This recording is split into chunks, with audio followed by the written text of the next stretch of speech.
Kita beralih ke informasi berikutnya, pemirsa. Bangunan kantor Dukcapil Kabupaten Pali yang dianggarkan miliaran rupiah oleh Pemkab Pali, kini kondisinya cukup memprihatinkan karena tidak dilakukan perawatan dengan baik.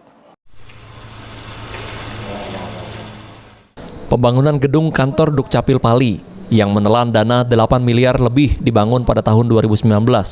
Saat ini sangat memprihatinkan karena tidak terawat. Selain itu banyak sisi bangunan yang rusak parah seperti plafon berjatuhan dan lantai keramik yang sudah pada hancur. Begitu juga kaca jendela dan lampu sudah banyak yang hancur, dirusak oleh tangan-tangan jahil. Andreas, warga sekitar mengatakan, gedung Dukcapil ini terbengkalai setelah dibangun dan belum pernah digunakan. Tentunya dengan kondisi ini sangat disayangkan masyarakat karena pembangunan sudah menelan dana miliaran namun hingga kini belum juga dipergunakan. Gedung ini belum dipakai, gedung Dukcapil ini ya? Sudah hampir 3 tahun lebih.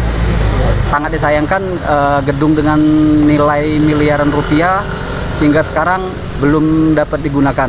Karena melihat kondisi gedung itu sekarang sudah hancur dari lantai sampai ke plafonnya sudah ambruk.